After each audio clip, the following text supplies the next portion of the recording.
and Donald Trump now bragging that he brought the efforts of his colleagues, Jim Lankford in particular, the Republican senator from Oklahoma, to their knees. He's going to kill this bill coming out of this. Now, we haven't even seen the bill yet. We don't know what's in it.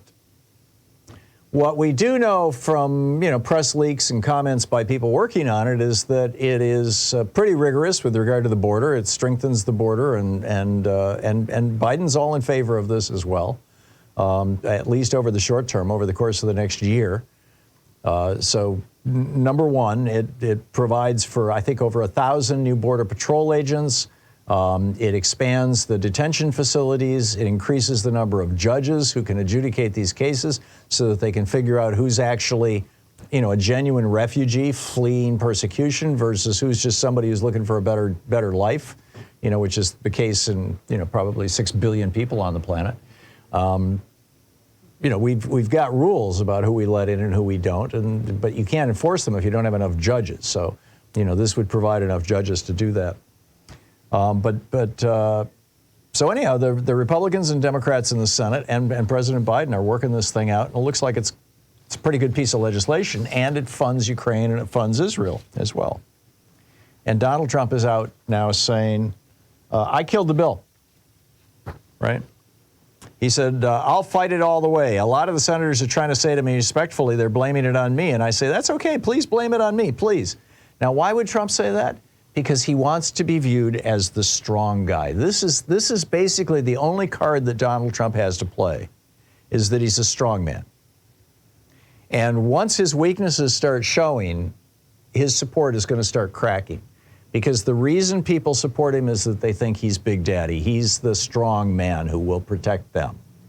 This is what you're watching here in the GOP right now. With little Lindsey Graham just, rolling over for Trump and Tim Scott. Oh, Donald, I love you so much. These are authoritarian followers. These are authoritarians, but they're not authoritarian leaders, Scott and Graham. They're authoritarian followers. They want Big Daddy, too. And that's why Trump is trying so hard to say, yeah, I'm the tough guy.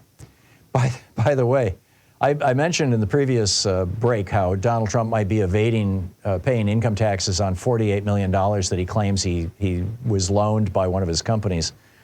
Now Trump's lawyer, Clifford Robert, has lashed out at Barbara Jones, who was that court-appointed monitor that I mentioned, who pointed out that it looks like he's trying to do tax fraud on $48 million of the income. Trump's lawyer came out and said that she is unfairly smearing Trump with an unabashedly self-serving report.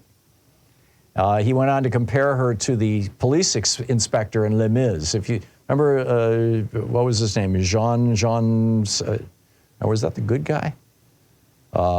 Anyway, he says, further oversight is unwarranted and will only unjustly enrich the monitor as she engages in some Javert-like quest against the defendants. Yeah, it was Jean Javert was the prosecutor in Les Mis, right? Of course, as the messenger points out, the Trump organization is not accused of stealing a mere loaf of bread, but rather has been found liable for years' worth of systemic financial fraud. Yeah.